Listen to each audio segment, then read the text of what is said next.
A young man with dark, tousled hair sat on the stage of the Sakura Academy entrance ceremony. He muttered that this was like an unfunny joke.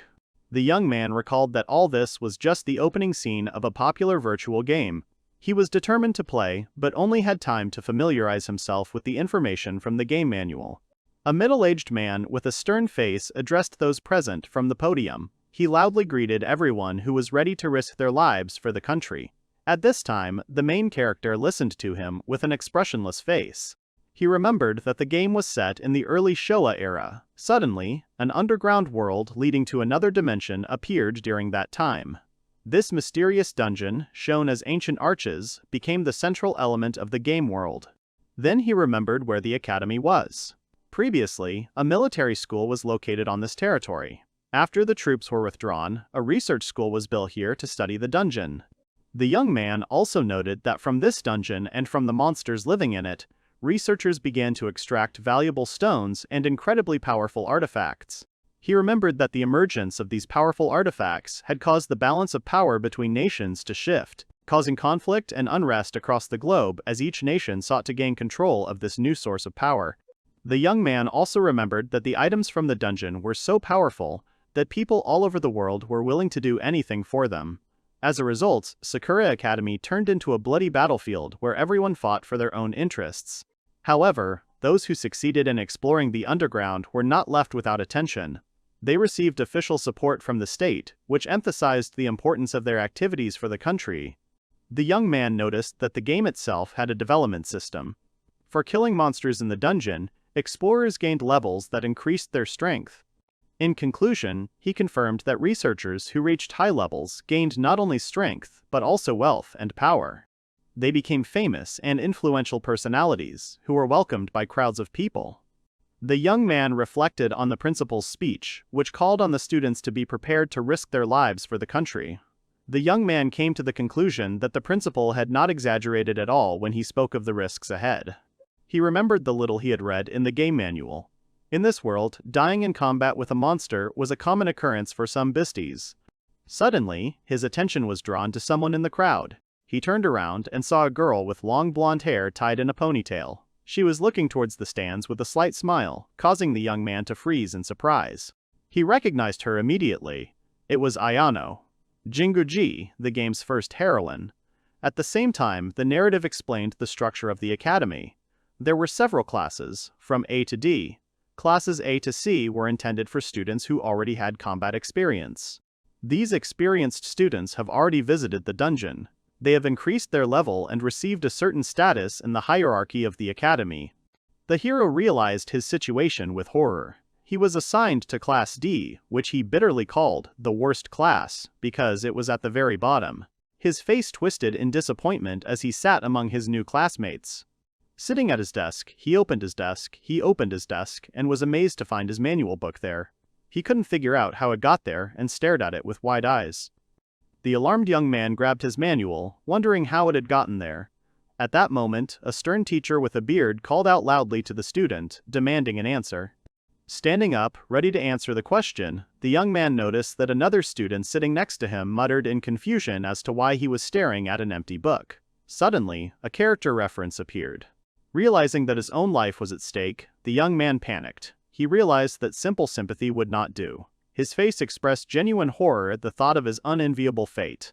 He lamented his fate, not understanding why he was reborn in the body of a loser who would soon be expelled. He firmly decided that after this, he would not even come within cannon shot of the main character. And then a revelation came to him. His expression changed from despair to determination. He thought that maybe this was his chance to change his life. Clutching the manual tighter, he realized that by using it, he could become the strongest here. His thoughts raced. He realized that there were many beautiful heroines in the academy, and his manual contained a complete walkthrough of their plots.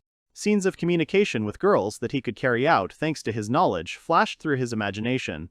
The teacher interrupted his thoughts by handing out small smartphone-like devices to the students. He told them to carry them with them from now on. His classmates enthusiastically accepted the new gadgets, happy to see their status. When the young man turned on his device, he saw another student standing next to him. His face tensed as he instantly recognized who it was. It was the main character of this game. Taking the device in his hands, he saw that it contained all of his data, including his level, life, and mana.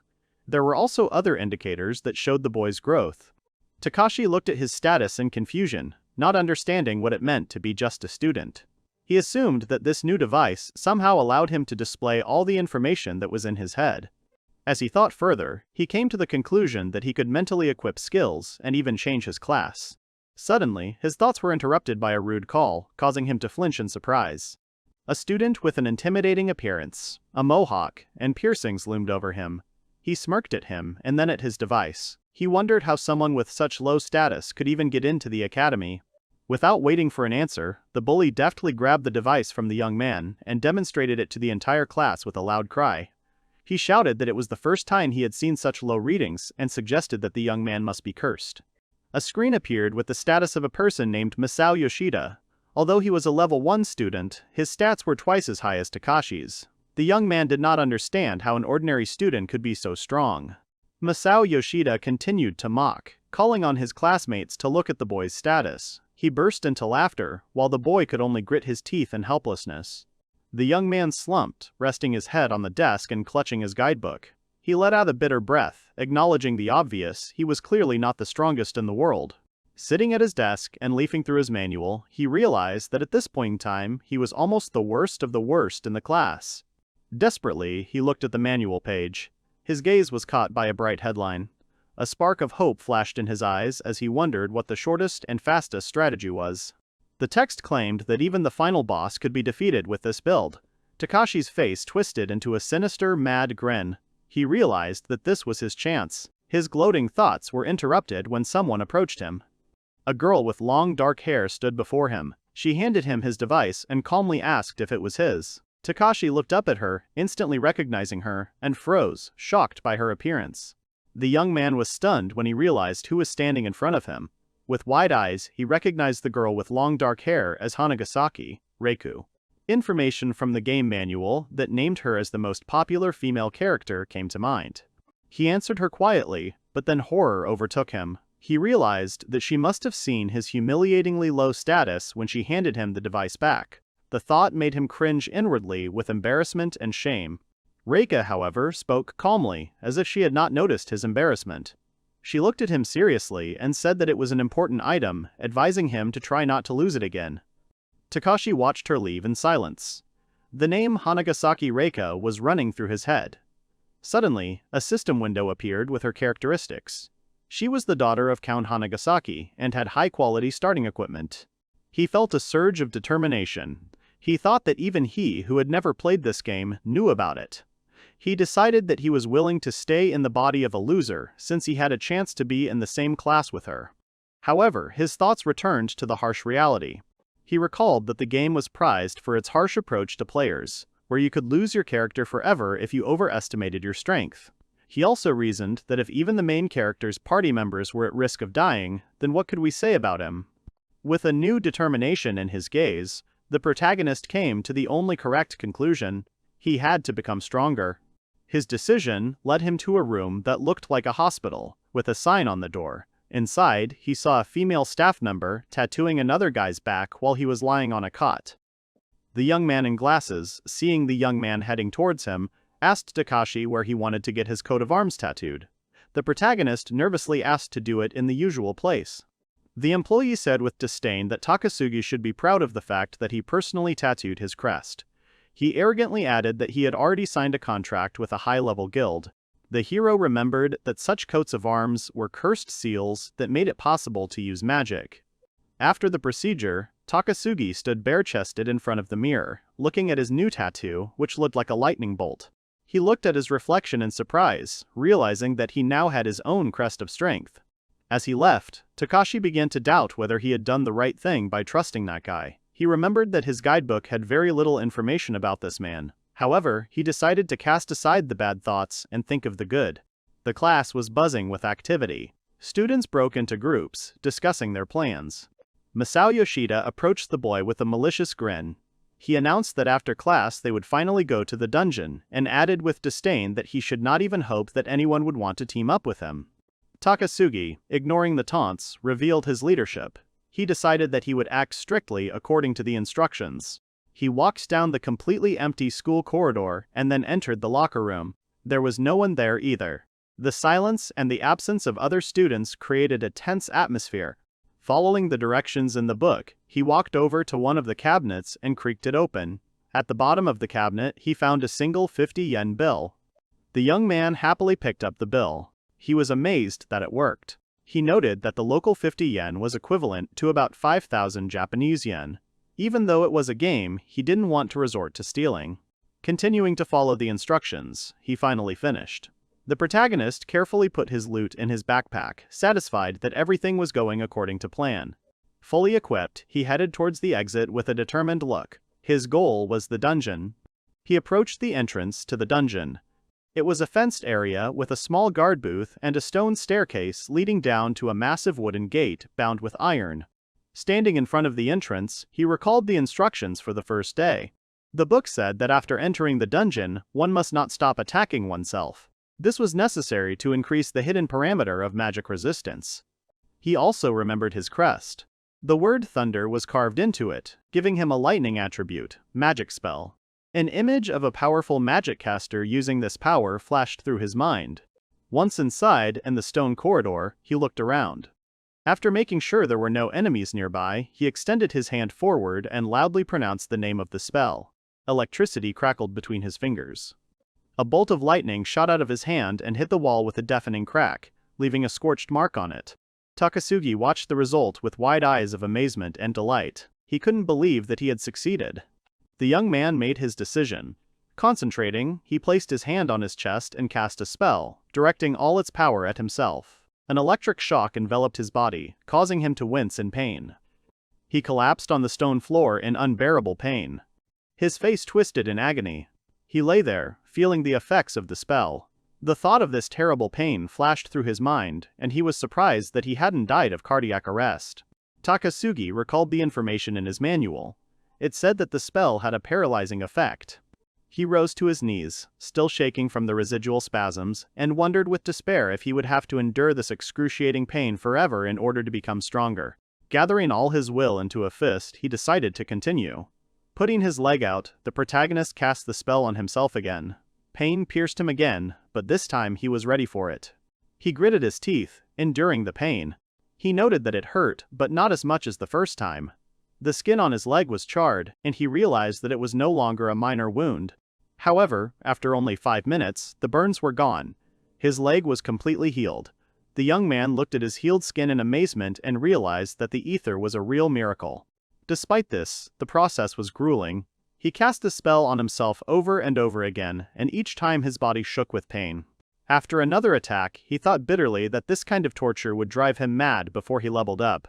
Turning to his manual again, he found the mention of a protective ring. The book said that it could reduce damage taken. Following further instructions, he approached the counter where he was met by a female employee. She handed him the package with a smile, telling him he could keep it. When he opened the package, he found a ring of slime inside.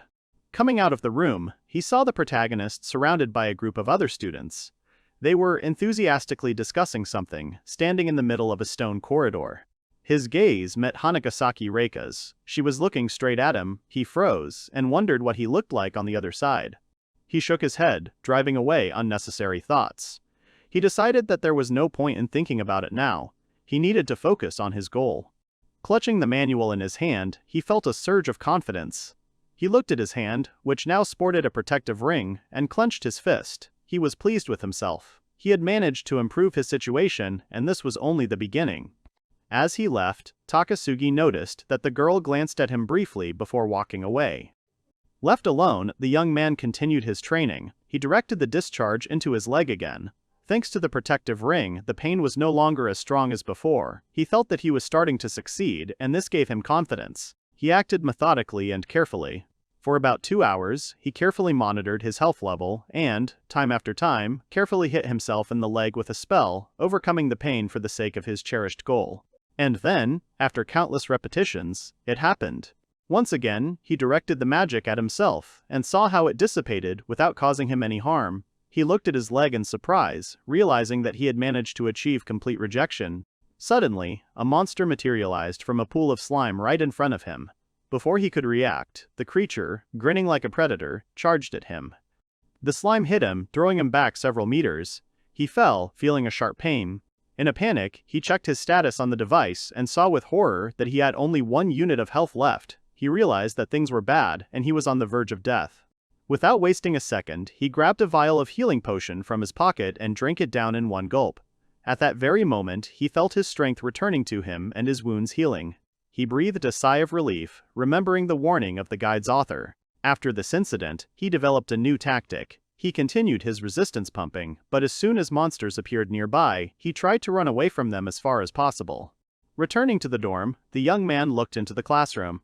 He saw that the other students were gathered together and watching a large screen. The screen was broadcasting a recording of the battle. Mighty warriors from the guild were fighting a huge and ferocious monster. The students commented on what was happening with admiration, noting that this was the night class and the enemies were no match for them at all. Takasugi stood in the doorway, looking at the screen. He was amazed by the incredible strength and skill that the warriors on the screen were displaying. After some time, the young man returned to his room. Images of the mighty warriors he had seen on the screen flashed through his mind. He wondered doubtfully if he would ever be as strong as them. He couldn't shake off the unpleasant feeling. It seemed to him that everyone in the academy was avoiding him because of his humiliatingly low status. This thought did not give him peace, forcing him to toss and turn in his bed. Then panic set in. He remembered that he could be expelled from the academy if he was deemed too weak. The thought seemed unbearable to him. He didn't want to believe it, but the fear was firmly lodged in his mind. The next day, all the students gathered at the entrance to the dungeon. The instructor announced that today they would finally go down inside. Takasugi, unlike many, was full of confidence. He believed that since he had been trained, he would not have any problems. However, one detail still bothered him. He stood in line with the students, and he was worried that the day of the entrance ceremony, which in his handbook was designated as the first day, did not go as he expected. He clutched his book anxiously. Doubts swarmed in his head. He wondered what if this wasn't just a typo in the book, and what if this world lived by its own rules and the script of the game could change. The instructor, a man with a beard, interrupted his thoughts. He loudly announced the purpose of their mission today, to descend to the second floor of the dungeon and return safely. Takasugi had already thought out his plan of action. He had decided that he would remain quiet and unnoticed. According to his book, all he had to do to pass safely was to stay close to the other students, and then he wouldn't even have to engage in combat. He looked at his classmates carefully, checking the information from his superior's database. The protagonist's group was already above level 4, and Hanagasaki Reika had reached level 6. Masao Yoshida grabbed him roughly from behind. The young man flinched in surprise and thought with annoyance that it was him again. The tall guy asked him if Takasugi could kill at least a slime, to which the young man replied that he hadn't checked yet. Suddenly, the main character, Kazuma Ichijo, approached them, turning to him. He offered his help in leveling up. The young man was stunned. He stared at the protagonist with wide eyes and was unable to utter a word. Even Yoshida seemed surprised by this turn of events. The student's memory immediately flashed back to the information in the manual about Kazuma. He was described as a versatile character with a handsome face, high status, and possessing special magic. The young man understood that he couldn't cope without the main character's skills, but he still muttered that there was no need for that. Ichijo nodded in understanding. He said that if he still needed help, he could notify him. He also added that they had a class exam ahead of them, so they all needed to improve their level. After that, the main character's entire group continued on their way. Takasugi reproachfully, he said that Kazuma was a member of the hero's group, and if such people offered to help, they should accept. The student, although grateful for the offer, decided to stick to his plan. He was determined that he couldn't let others stop him from leveling up now. He had to follow the plan in his book, ignoring Yoshida's puzzled look. The bell rang, signaling the end of classes. Takasugi ran out of the classroom with a joyful cry. He was full of determination because it was time to pump up his hidden indicators. He found himself back in the dungeon. Casting the spell again, he realized to his delight that the magic had done no harm, being completely reflected, and that he had succeeded in achieving complete damage rejection. While the student was lost in his thoughts, a monster appeared nearby and saw that this was his perfect chance to attack. The slime attacked again, but this time Takasugi easily dodged the slime ball flying at him. He was delighted to see that his dodge skill had also started to improve. However, the monster was suddenly pierced by something invisible and burst, spreading across the floor. Takasugi looked at this with surprise and bewilderment, not understanding what had just happened. Suddenly, a familiar girl appeared in front of him, dressed in combat gear and holding a magic staff. She looked at him seriously, asking if he was okay. The young man was stunned by her sudden appearance. The protagonist tried to hide his embarrassment and awkwardly thanked her, saying that he couldn't have done it himself. He was thinking to himself what consequences there could be from the phrase he had just said. She offered to help him, but at that moment the student mentally said that he needed to come to his senses. He also reminded himself that he should not ruin the main character's plot under any circumstances, otherwise the whole world would end. He awkwardly declined her help, and asked how she got there in the first place. She explained that she heard some noise and went to check it out. The girl also asked in surprise if he had already raised his level. Takasugi, sweating, answered negatively. He felt extremely awkward under her gaze. Reika, seeing his predicament, sympathetically offered her help. She said that if he was having a hard time fighting, she could weaken the enemies and he would finish them off to level up. The young man, having collected his thoughts, firmly refused, declaring that it was not difficult for him and that he could handle it himself. He understood that from the outside, he most likely looked stubborn and unfriendly, but he simply did not have time for empty chatter. Reika nodded and said she understood and continued on her way. Takasugi watched her go, wondering what she was doing alone in such a place. Left alone, he decided to move on to the next stage of his plan. According to the book, it was time for him to switch to pumping up his combat skills. All his strength had to be directed towards attack, without any dodging or resistance. The student also recalled the advice to take potions during battles to avoid dying, and not to waste money on heavy armor, as it was useless against magical attacks. All funds should be invested in weapons and potions. He admitted to himself that he didn't like pain, but he knew that ending the game in this world meant his real death. He imagined the terrible consequences of defeat, and it strengthened his resolve. He decided that he needed to go shopping. It was for this reason that he decided to visit the purchasing department. He headed towards the entrance, determined to acquire everything he needed to survive and strengthen himself. Once in the purchasing department, the young man was amazed by the huge selection of equipment. All kinds of uniforms were displayed on hangers and mannequins. He looked at the goods with interest. One particular outfit on the mannequin caught his eye. It consisted of a stylish black jacket, light-colored trousers, and protective gloves. Takasugi looked at this modern and functional outfit with admiration. He walked up to the mannequin to take a closer look at the suit. When he learned that it had high protection and fire resistance, he was immediately eager to buy it. His face showed a firm determination to get this set. The purchase left him penniless, but he did not regret it at all. Leaving the store, he proudly tried on his new outfit. He decided that for the sake of such a set, it was worth enduring temporary financial difficulties. Back in the dungeon, he immediately tested his new equipment. He cast the spell on himself again, and a satisfied grin appeared on his face when he saw that the armor withstood the blow. He knew that everything worked. He continued his grueling training for 15 hours. He also added that when he reached 100% rejection, his skill would be fully upgraded and the damage of all skills would be reduced to 1%. The next day in class, the teacher looked at Takasugi with bewilderment. He couldn't understand why he was still at level 1. The teacher asked him sternly if he was aware of the cases of students dying in the dungeon. He warned him that if he did not start raising his level, he could get seriously hurt. Takasugi, taken aback, nervously thanked him for his concern. The teacher angrily retorted that it was not a matter of anxiety. He explained that teachers were responsible for the lives of students and he had no other choice. He continued by saying that if the boy died before reaching level 5, all responsibility would fall on him. After that, he looked around the classroom, wondering who had the highest level here. His gaze fell on Hanagasaki Reika. The teacher called her name, and she looked up at him. He suggested that she go with the guy to the dungeon on Monday and make sure he gets level 3. The girl calmly agreed, which caused a wave of surprised whispers among her classmates. This decision caused a strong reaction. Yoshida asked in anger why him. The young man panicked internally. He had to follow his plan, and he was being forced to raise his level. He knew that he should be the one who was indignant, not the others. Later, standing in the dungeon, he sighed heavily. He took out his device and looked at the message from Hanagasaki, asking him to wait for her after classes ended. He decided not to wait for her and immediately headed deeper into the dungeon. He felt that she would not leave him alone so easily, and he wanted to use the time for his training. Suddenly, he was called from behind. It was Reika, who asked why he ran away. He screamed in surprise, dropping his device from his hands. The girl, with a hint of hurt in her voice, asked what he didn't like about her. Takasugi, taken aback, nervously tried to justify himself, saying that he just wanted to move at his own pace. He still couldn't believe that she was here.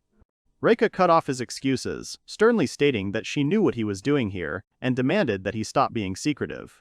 The student was completely shocked by her words, not understanding what she could have found out. Panic gripped him.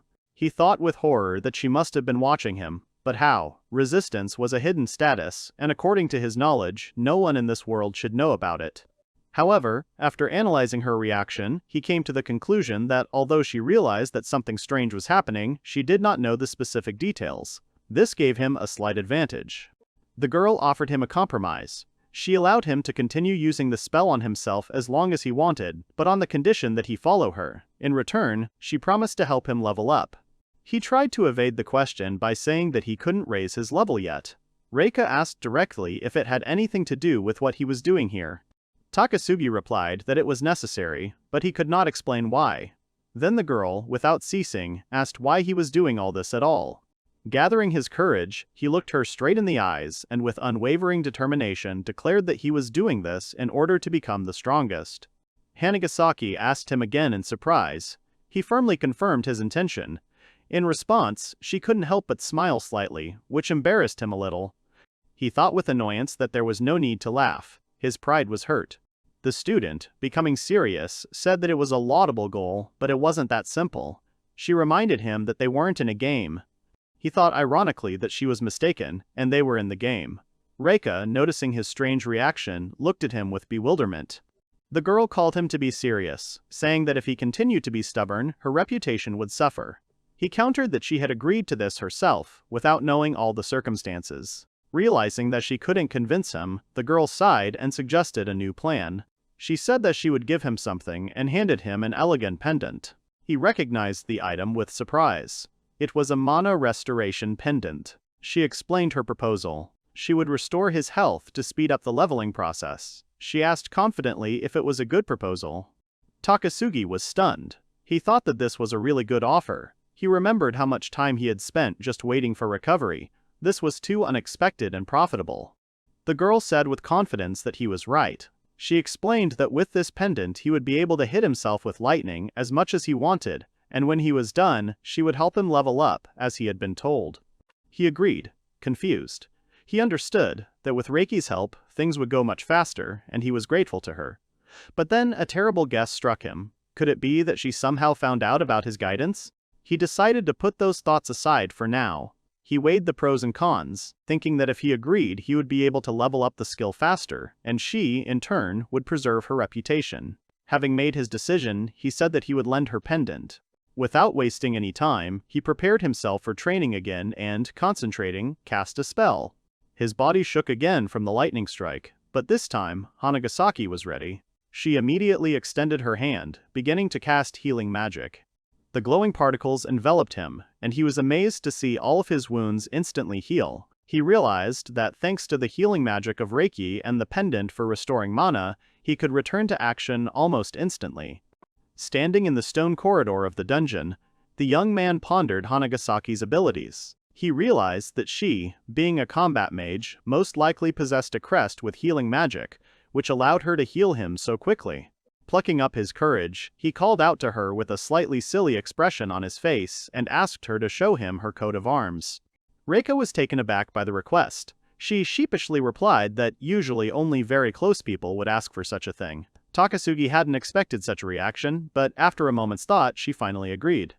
The young man, blushing slightly, stared in embarrassment at the complex and elegant pattern. He recognized it immediately.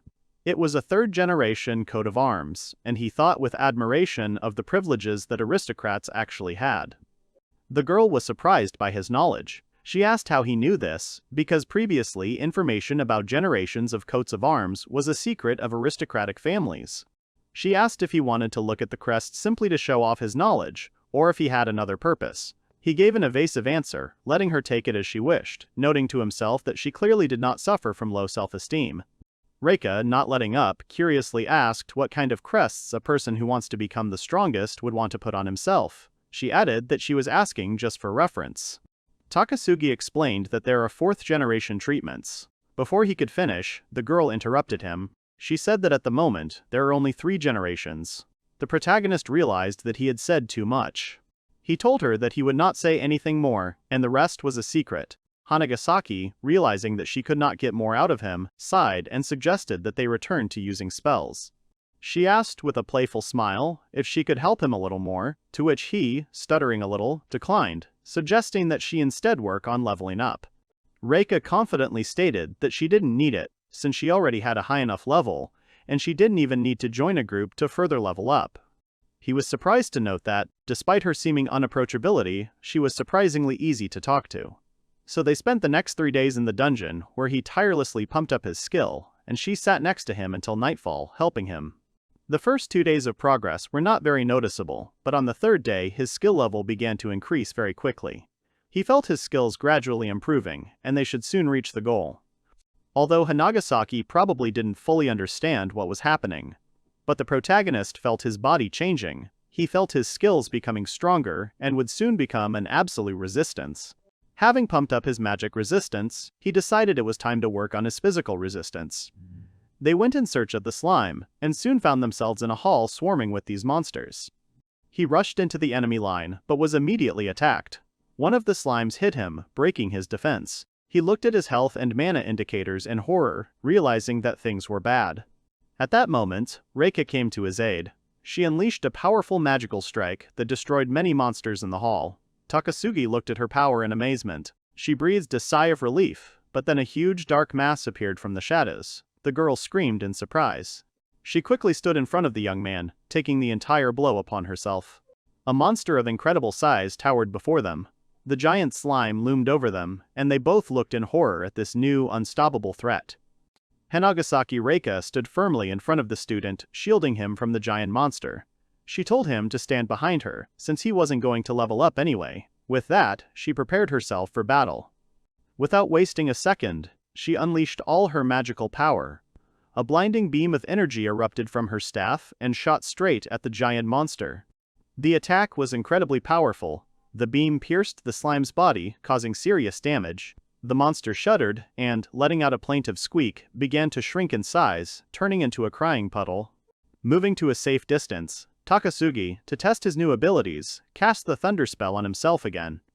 To his surprise, he felt only a slight tingling sensation, and his body was enveloped in a barely noticeable glow.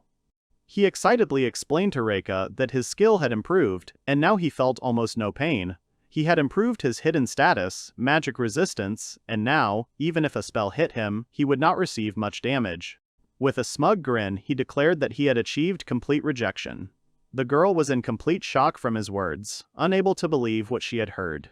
She anxiously asked who he was anyway, and explained that this stunt was a state secret. She warned him that if the wrong people found out about it, he would be a living target, and he should keep his mouth shut. She said sadly that this information would not help her in any way now.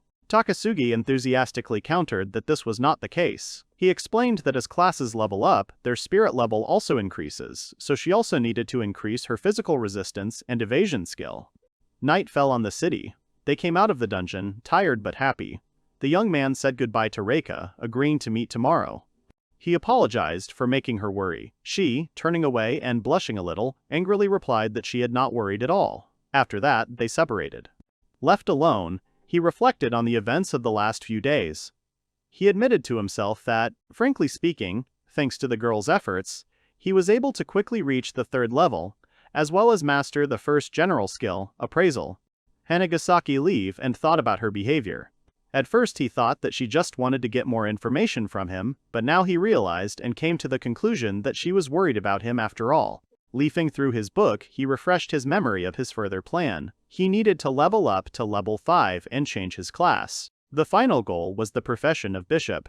The next day, their class had a practice session planned in the dungeon. He walked among the crowd of classmates and recalled the details of the task. The task was to collect a certain number of magic stones. It turned out that the task required forming groups of 3 people. Takasugi stood to the side, watching the other students break into teams, and knew that there was nothing he could do about it. Ayano Jinguji approached him and Reika. She said with a smile that she would go with them. The girl asked her again in surprise, but she only cheerfully confirmed her intention, adding that she would be a bit scared with her. Reika asked in bewilderment what was so scary about that, to which Takasugi wondered ironically if she was the merciless ice queen who could kill with just one look. The girl, hearing his thoughts out loud, laughed loudly and said that he couldn't keep his mouth shut. She enthusiastically announced that, whatever the case, they were now one group.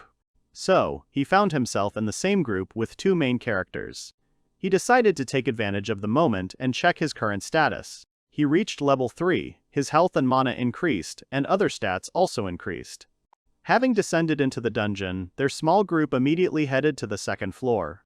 They walked along the stone corridors, ready to meet dangers. Hanagasaki Reika, taking the role of leader, told Takasugi that he was the weakest, so he should stay behind her. He was a little taken aback by such a direct statement. Suddenly, a goblin appeared in front of them. Jinguji, seeing the girl's reaction, noted with a grin that she had offended the young man. She, however, did not pay attention and prepared for battle. Takasugi decided it was time to show what he could do. He pulled out a new weapon from his back that he had gotten from the purchasing department. It was a ninja sword, rank E, which gave plus 30 damage bonus. Jinguji, seeing his weapon, skeptically remarked that the weapon was good, but if he did not know how to use it, it would not help him. The boy, full of determination, declared that he knew how to use it and would fight. A girl with long hair takes a fighting stance. She is preparing to strike. Having struck accurately, the protagonist remembers that the manual mentioned that the Jinguji family owned one of the most famous dojos where they teach spearmanship. The student also recalls that combat guilds are considered criminals who attack members of other guilds. Continuing to reason further, the protagonist thought that since Jinguji grew up in such a guild, then she might even be worse than the aristocrats. Suddenly, another toothy monster appeared behind the young man. His dark-haired companion screamed, warning him of the danger. With a battle cry, the boy dodged with lightning speed, not giving the monster even a chance to attack. His heart began to pound in anticipation as he saw a large monster approaching him. Without thinking, he readied his sword and charged towards the new threat.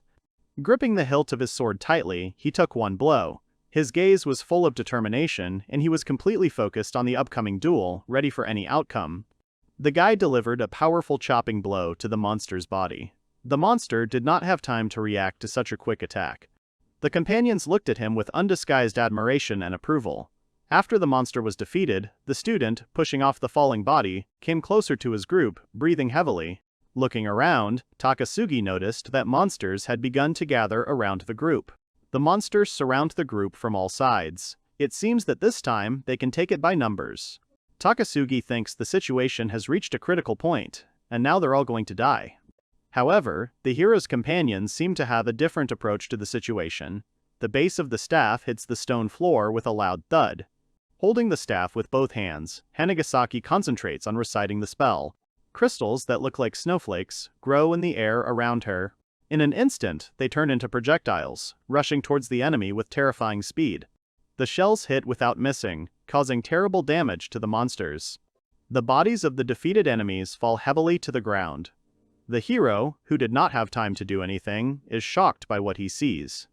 Ayano then enters the battle. In a series of rapid attacks, the girl delivers one lightning-fast spear strike after another, and each of them finds a target, cutting through the goblins. It looks like all the enemies here have been defeated. Their remains scattered across the floor. Ayano exhales and says that it was not bad. She notes that there aren't many people in the dungeon today, so the group can earn some experience points. Takasugi remains stunned into silence.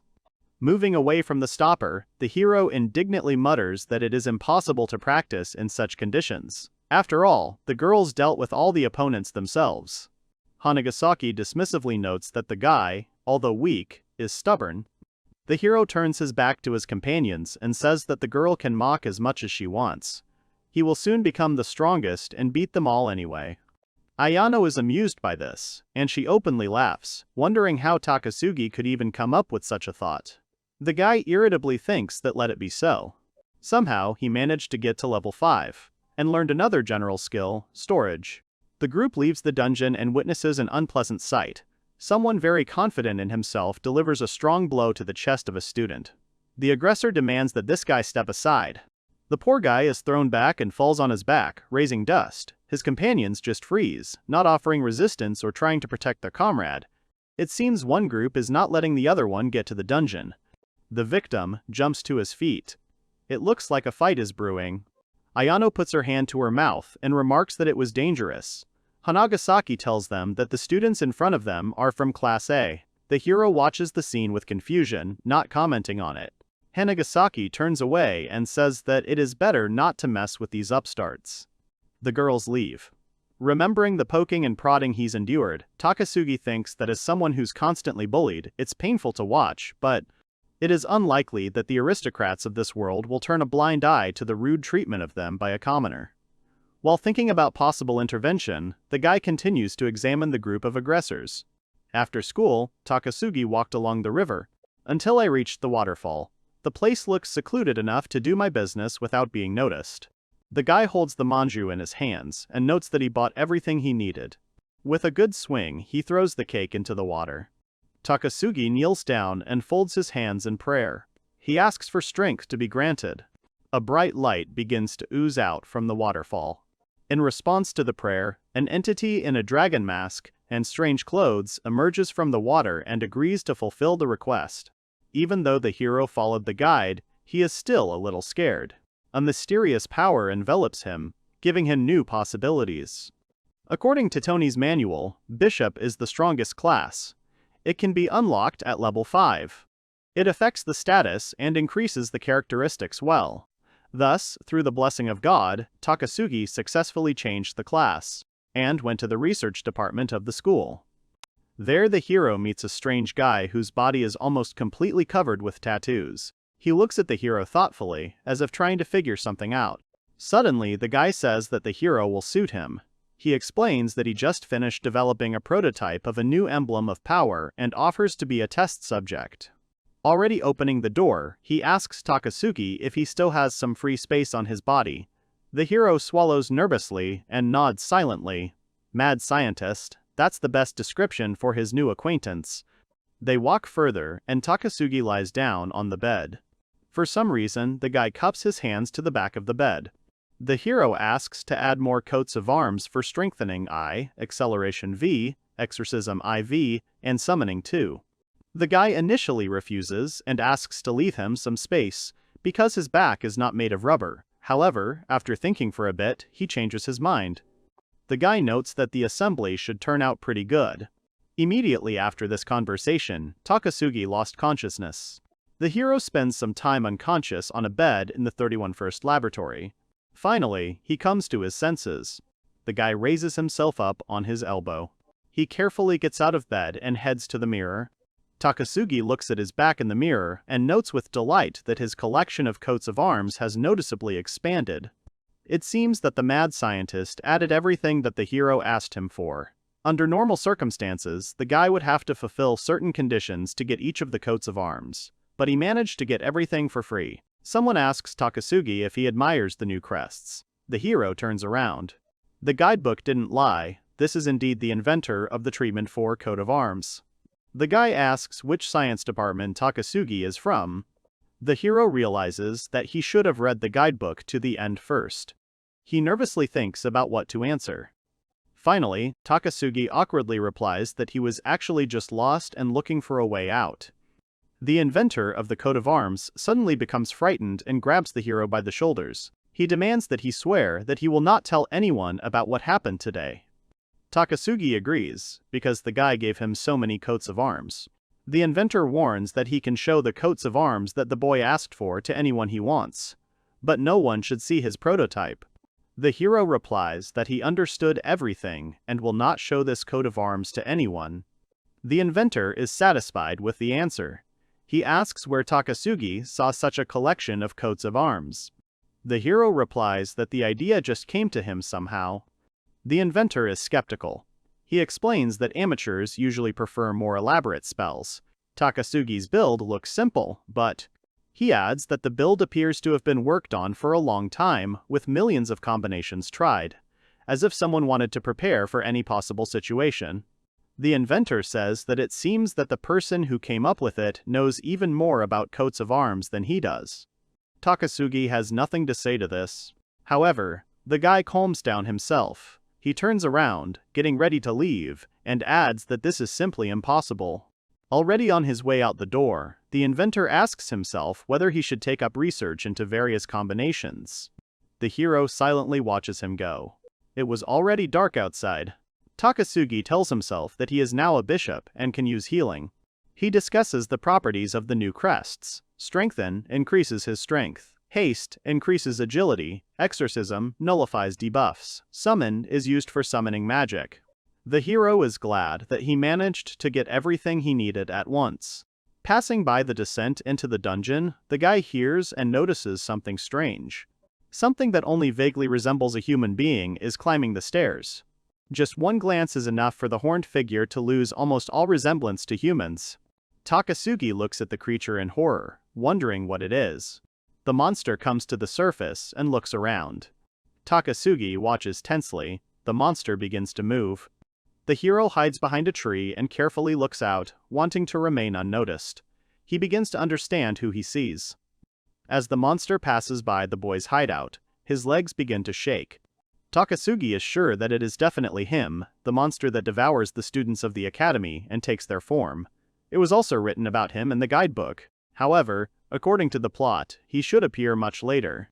The hero feels a growing panic when an obvious guess comes to him. The game is becoming unpredictable. The guy wonders if this could be a response to the NPC's unusual behavior. The monster disappears around the corner of the building. As Takasugi watches it go, he realizes that he can't do anything about it. At the moment, even the main character can't cope with him. The hero does not know whose form the monster will take, but it is already clear. Someone in the academy will definitely be killed. Right now the boy is still too weak. All he can do is stand silently and watch.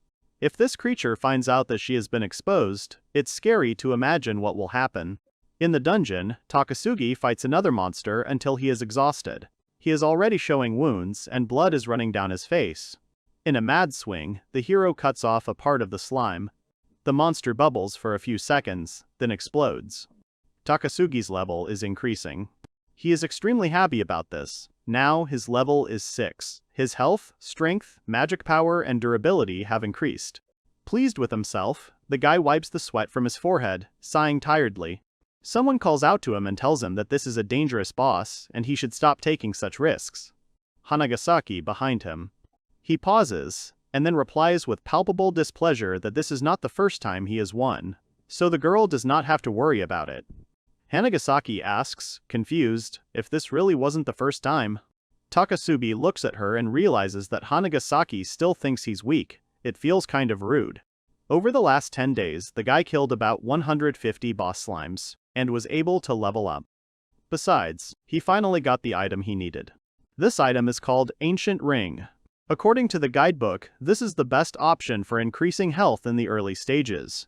At the beginning of the game, an increase of 300 units of health is quite noticeable. This ring is suitable for those who do not want the game to end too quickly.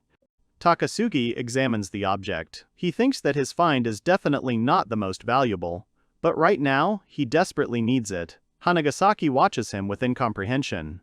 However, the most important thing is that the hero managed to reach level 6. Time for another dungeon descent. This time, Takasugi is not very happy with his group. Ayano is outraged by this. The girl states that she and Hanagasaki have one of the highest levels, and everyone literally dreams of getting into their group, and they took him, a loser, so the guy should be grateful to them. The spearhead freezes a few centimeters from the hero's face. Ayano screams that without them he would still be staggering around on the first floor, and he has barely made any progress. Takasugi smiles slyly and asks if the girl is so sure about this. The group descends into the dungeon. The floor is a long room with many columns. The monster, which looks like a wolf, growls and bares its fangs. He makes a sharp dash towards the hero, but he is ready to strike back with his sword. The monster crashes into the guy, and they both fall to the floor. However, Takasugi manages to thrust his sword into him, which pierces the monster through and comes out of his back. With a loud hiss, the body of the defeated wolf disintegrates into thin air. Ayano looks scared. She notices that the hero still has the same sword and asks if he sharpened it by any chance, because the damage looks impressive. Takasugi indignantly asks if the girl wants to say that he was only able to catch up with them thanks to the weapon. Ayano remarks that it's time for the guy to stop bringing this up. She sarcastically asks if he was really that hurt by her words. Hanagasaki notices a startling fact. The hero doesn't seem to have taken any damage at all. His attack power is now on par with Ayano's, even though she's higher in level. Hanagasaki also wonders how the boy managed to catch up with her so quickly. Takasugi replies that with his current defense, the local monsters simply cannot harm him. The hero thinks to himself that this really does look strange. He hopes that his companions will not ask him questions about his class. Ayano irritably tells her friend that it's hopeless. There's no point in dealing with someone who doesn't even know what it's like to work hard at training. She suggests going down to the 3rd floor because they definitely won't be able to level up here, and defiantly asks the hero if he can handle it. Takasugi thinks that it seems like Jinguji wants to show his superiority in the battle against the 3rd floor monsters. Hanagasaki does not share her friend's zeal. She thoughtfully notes that the 3rd floor is inhabited by monsters who wield magic. Perhaps the group is in too much of a hurry.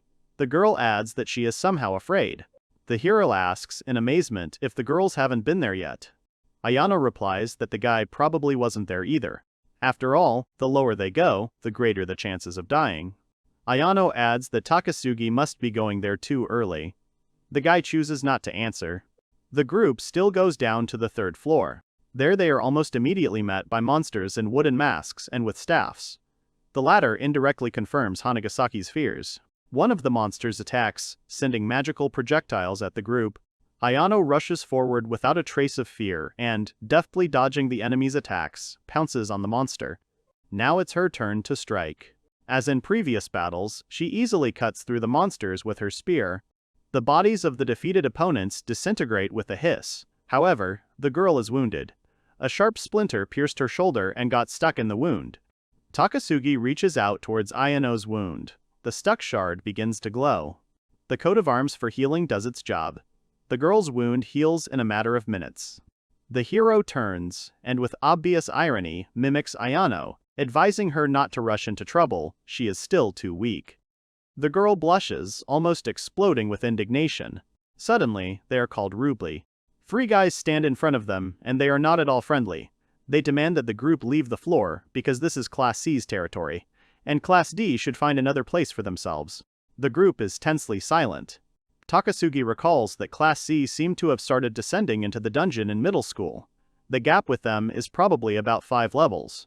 C-class representatives look extremely arrogant. One of them is demonstratively chewing something. The group is forced to comply. Ayano, with undisguised irritation, calls the guys she meets upstarts. Hanagasaki asks her to stop, reminding her that these upstarts are still stronger. This is how the practical lesson on dungeon diving was interrupted by the students of Class C. Discontent has been brewing within the C class for a long time now. And in the midst of this feud, fencing classes were announced, in which all classes would participate at once. The teacher announces the next wrestlers. Takasugi stands up. His opponent winces arrogantly. He mockingly asks if his opponent will really be a D-Stex underling. C. Class representatives standing behind the guy express contempt with their whole appearance. It seems like they were being bullied by the classes above them and decided to take it out on Class D. The hero is sure that they are all just mad that they have to fawn over the A and B classes. The enemy takes out his sword. With a maniacal smile, he declares that it's a shame to even waste time on someone like that. And the guy would do better not to whine later. The hero also draws his sword, and the fight begins to the laughter of the C class. Takasugi notes that this guy is clearly very angry. However, like the entire C class. However, the hero is not afraid. On the contrary, he just wanted to test his strength. The opponents are ready for battle. Takasugi looks focused, but the C-class representative looks like he has already won. The teacher gives the command to begin. With a wild cry, the guy jumps up and rushes at the hero. Takasugi barely manages to dodge such a furious attack. Under the astonished gaze of the enemy, the hero puts his hand forward. He uses the thunder skill. A powerful electric discharge passes through his opponent's body. His body instantly chars. With difficulty regaining his composure, the boy furiously shouts that this is a fencing class, and you can't use magic here. The spectators are not at all bothered by this injustice. They demand that the fight continue. Even Takasugi himself looks around in amazement. His opponent, however, seems to have no choice but to accept the injustice of what is happening. The teacher also remains silent. It seems he has no comments about the hero. Takasugi thinks that the guys from Class A didn't even let the teacher speak and started giving orders themselves. This must be how they judged the fencers themselves. Realizing the possibility of using magic, the hero's opponent meanwhile offers to try his trick. It activates a fire explosion. The skill's name fully justifies itself, representing a mixture of a roar and scorching fire. The hero covers his face with his hand, coughs, choking on the smoke. In the flames of the fire explosion, only a blurred silhouette is visible. But just a moment later, the audience sees Takasugi again. His clothes and face are a little dirty with soot, but the guy himself is unharmed. The enemy doesn't believe his eyes, and starts cursing. Already in an uncontrollable rage, he strikes blow after blow with his jagged sword, and the hero is forced to maintain a deft defense. Another lightning-fast attack almost knocks Takasugi off his feet, but the guy manages to keep his balance. Someone from Class A notices that there is no need to pity the representative of Class D. The guy turns to them and then casts a spell. His sword is enveloped in fiery swirls. Takasugi learns the flame skill. He can't believe that the enemy coated his sword with a spell. The guy smiles crookedly and immediately rushes forward. With incredible speed, he pounces on the hero. Takasugi only has time to be amazed by this, but he can no longer do anything to block the blow or dodge it. The blow is so strong that Takasugi is simply thrown back. He flies across the room and crashes into a wooden wall, leaving a dent in his wake. He then slides to the floor. The other students turn to look at him, some with disdain, some with genuine concern. Blood is running down the hero's face, and his nose is twisted to the side. As if he has not yet come to his senses after this, he stares into the void in front of him. Looking at the boy, the other students are impressed by the scale of the battle. Takasugi takes a deep breath, regaining control. He uses the coat of arms for healing. Under the influence of magic, all damage instantly disappears with a slight hiss. Meanwhile, the enemy has no intention of stopping, and is rushing straight towards him. Coming from the side, he tries to strike again, but this time the hero manages to jump back. Blocking any possible attacks with his sword, Takasugi extends his free hand forward, preparing to strike again with a spell. Once again, thunder passes through the opponent's body, causing him to writhe in pain. The guy freezes and drops his sword, unable to utter a word. The hero breathes heavily, not lowering his hands. A student from Class A announces that the fight is over. Takasugi's opponent tries to protest, claiming that he is not lost yet. To which he receives a harsh response, that he cannot do anything to counter the spell. The hero casts a surprised glance at him. The guy responds with a hateful look, but can't do anything to counter the class above him. Meanwhile, the students of Class A themselves, without hesitation, choose who will participate in the next battle. And if a representative of a stronger class agrees with great willingness and challenge, then the poor guy from Class D is covered in sweat, realizing that only mockery awaits him here. When this merciless lesson finally ended, all the students returned to the classroom. The atmosphere was more like a funeral. More than half of the students left with serious injuries. Many of them were lying on their desks, others were hastily treating their wounds. D class was beaten up. And it seems like this happens every year. And the teachers don't seem to notice what's going on. They just turn a blind eye to the discrimination against Class D. Someone calls out to Takasugi from behind. The guy turns around. There stand Hanagasaki and an unfamiliar girl, who, however, is positively disposed towards the hero. She notes that they have not seen each other for a long time. The hero looks at his interlocutors with bewilderment. How could they not have seen each other for so long if they haven't met yet? Hanagasaki introduces his companion as Amatsuka Yoko, asks if they know each other. Takasugi replies that this is the first time he has heard this name. Amatsuka gets upset and asks how the guy could forget her. They went to high school together. The hero asks, puzzled, if this is really so. Takasugi looks at the former classmate with the thought that it was possible to do without such hidden settings. He asks rhetorically whether the person who came up with all this has a heart. Almost on the verge of tears, Amatsuka says that she was not feeling well, that's why she was resting at home. She asks if the hero really forgot her. The guy tries to squeeze something out of himself, but cannot find the right words.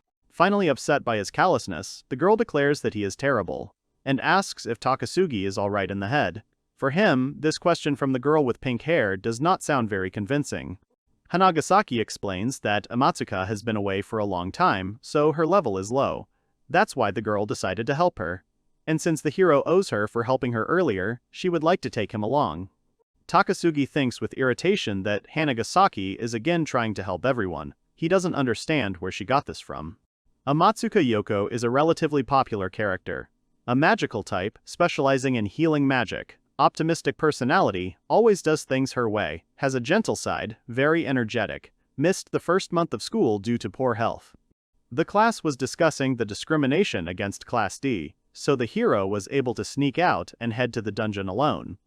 Already running through the uncomfortable halls, the guy thinks that now he needs to raise his level, therefore his goal is the 7th floor. A little more, and he reaches his goal. The 7th floor looks like a field of many battles. Its floor is strewn with fragments of armor. Here and there, swords stuck into the floor are visible. The air of the floor is covered with haze. Except for ghosts, which can only be defeated with magic. Zombies and skeletons also live here. The enemies here have powerful magic, so most people just go around them and go straight down to the next floor.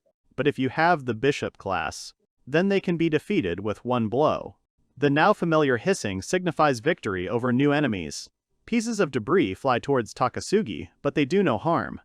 The hero reasons that if the others knew about such a convenient hunting ground, they would immediately rush here and start a war for territory. Takasugi returns to the academy. Returning to class, the first thing he hears is an unexpected and extremely unpleasant statement that it is he who is dragging everyone down. This is what the long-haired guy said while they were discussing the loss to Class C.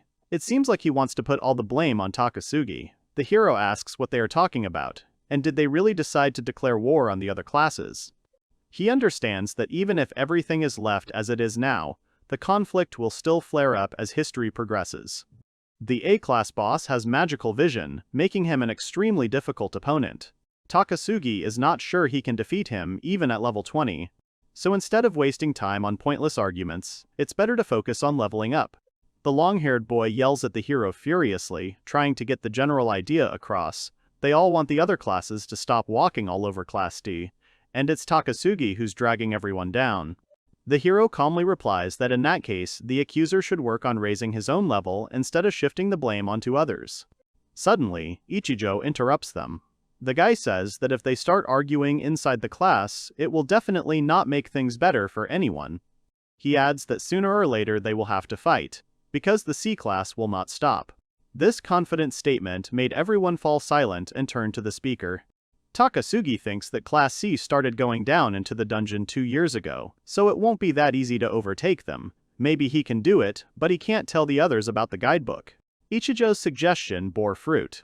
The students began to talk about how chattering would not make them stronger, and that it was important to focus on themselves now. Ayano enthusiastically declares that she also wants to reach the very top, and she will not put up with this discrimination.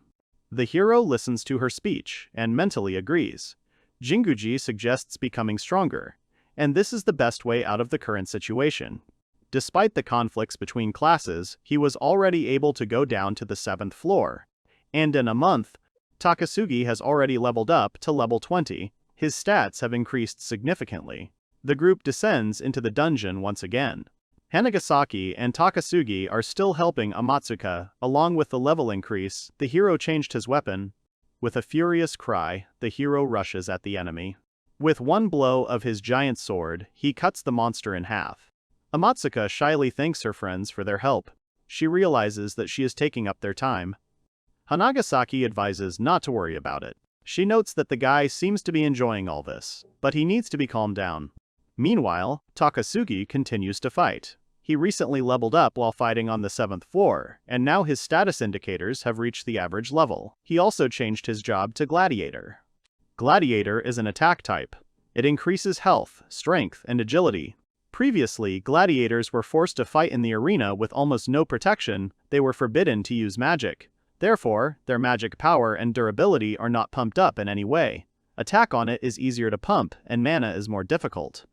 Takasugi understands that he won't be able to level up properly on this floor, and all that's left is to have fun. All opponents are easily cut down by his rented sword.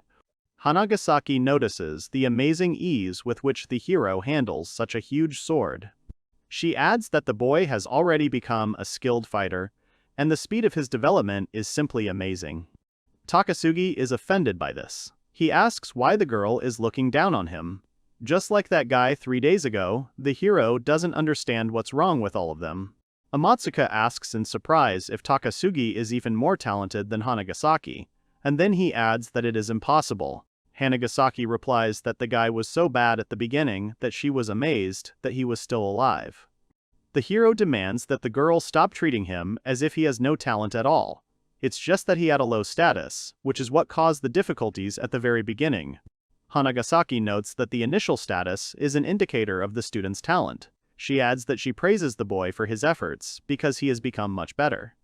Takasugi understands that he really has no talent, but it is hard for him to admit it. In half a day, Amatsuka leveled up to level 5. For the first day, this is just great. The hero changes the subject and suggests going down to the 4th floor since they won't be able to level up here. Hanagasaki agrees and expresses hope that there will be no difficulties. The guy says that if Class C bothers them again, they can just beat them up. Besides, he's sure that Ichijo has already dealt with them. The girl thinks that he is reasoning too simply. She asks where such confidence comes from. The hero remains silent. Amatsuka asks if he has always been like this, but receives no answer. The group goes down to the 4th floor.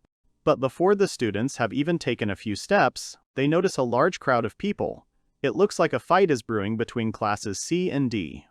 Tensions are rising, and the parties to the conflict are on the brink of open conflict. In a couple of moves, Takasugi climbs to the base of the columns. From there, he happily announces that the view will be much better from there. Hanagasaki asks how he managed to get up there. A C-class student openly threatens that it is too early for D-class to be here. He demands that they leave. Ichijo responds with confidence that they will move forward even if they have to use force to do so. Of course, this statement does not frighten the C-class, but the students of Class D are also extremely determined. Carefully examining the participants in the conflict, the hero recognizes Kiriyama from Class C in the speaker. According to the guidebook, the opponents on this floor are level 12 at most. Based on this, the guy concludes that the difference between the combatants will be about 4 levels. Ichijo and his comrades have much worse equipment and weapons than the guys from Class C, but Ichijo is the main character, and he will definitely be able to turn the situation in his favor. Takasugi wonders who will win. The main character decides to attack. Some of the students follow his example. Ichijo swings his sword. At some point, it feels like he hit the enemy. Kiriyama leans back. However, he is safe and sound. He asks with a grin if this is all that D-class is capable of. Despite his determination, Ichijo can't do anything to his opponent. The hero realizes that his weapon is not rare enough to pass through the defense. Kiriyama demands that everyone listen to him carefully. He threatens that anyone who interferes and tries to help the protagonist will also get what they deserve, so it would be better if everyone else stood quietly and just watched. Takasugi understands that Kiriyama will definitely not be happy if Ichijo has support from the outside. But if Class D continues to stand still, the guy will definitely lose. The hero makes a decision and begins to cast a spell. The effect is immediate. Ichijo's attack power and agility increase dramatically. As the protagonist tries to understand what just happened, Kiriyama screams, demanding that whoever used magic confess to it. Takasugi turns away demonstratively, whistling some tune, as if he has nothing to do with it. His companions look at him, not understanding what this means. Ichijo looks back and thanks his assistant, even though he doesn't know who exactly did it. He calls his partners to join the fight. Now threats can no longer frighten anyone, and the students of Class D go into battle. They unleash 2 spells on Kiriyama at once. The boy crosses his arms defensively to keep himself in place. The spells fly past. However, the magical strike is followed by a swift attack from Ichijo. Kiriyama manages to parry, and the blades collide with a deafening ringing sound.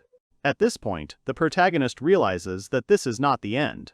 Kiriyama smiles unkindly and begins to cast a spell. Flames engulf the mages who just moments earlier had joined the fight on Ichijo's side. The shockwave is so strong that it knocks you off your feet. The fire engulfs the students, causing them to scream in pain. One of them falls to the ground. Hanagasaki and Ayano watch the horror unfold with wide eyes. However, Ichijo and the second magician, albeit with difficulty, rise to their feet. Kiriyama continues to stand in the same confident pose, a stream of smoke rising from his palm. With a new attempt, the protagonist rushes into the attack. With incredible speed, he moves around the enemy, going behind his back. However, the maneuver fails. Kiriyama sees his movements well and turns towards him exactly at the moment of the decisive dash. The guy summons a fire explosion, but at the last moment, a magician stands between Ichijo and the terrible spell. To Kiriyama's surprised exclamation, the fireball crashes into the magic shield, unable to penetrate it. Meanwhile, the main character does not stop moving. This time, Kiriyama fails to dodge. The blow lands in the chest. Takasugi watches in amazement at the long-awaited victory. The blow landed on his leg and chest. Kiriyama falls to the floor, spraying fresh blood all around him. All the students of Class D look at what is happening with indescribable delight, as if it were a real miracle, and even the main character himself seems not to believe that he did it. Students from Class C surround the wounded man. The winners help their wounded comrades and head to the passage to the next floor. Takasugi tells his companions that it is time for them to move on as well. Hanagasaki, still shocked by what she saw, says that defeating someone from Class C is not that easy. The group is already starting to move towards the next floor when they are called out. It is one of the mages who suffered from Kiriyama's attack, and part-time, the guy who previously accused Takasugi of being useless. He is indignant that the group members did nothing, but are still going to enter. The girls remain silent, and the hero dispassionately replies that the accuser himself did not help Ichijo in any way. Takasugi thinks that, in fact, if he had done something, the fight would have been much easier. A rude response provokes an even harsher reaction. The guy shouts that he, in fact, risked his own skin. The hero reminds him of his own words about the class having to become better. By this logic, Takasugi also needs to improve his level. In response to another angry cry, the hero points to the defeated Kiriyama behind him and says that if the champion of justice wants to imitate these guys, then he is ready to fight. The guy is ready to rush at Takasugi, but Masao grabs him by the shoulders and stops him. He says that the hero has become much stronger. Takasugi remains silent at this time, as if it doesn't concern him at all. The group goes down to the 4th floor. Amatsuka looks around warily and asks if they can handle everything with just the 3 of them. The hero replies that he is with them, which means everything is fine. The girl is not satisfied with this answer, and she tries to get confirmation from her friend that the guy is not serious. To which Hanagasaki replies that if Takashi says everything is fine, then it is. However, she considers herself the guarantor of safety. Amatsuka agrees with her, but still feels uncomfortable. Takasugi turns around and reproaches her for not believing him, but she is emotionless. Hanagasaki trusted immediately.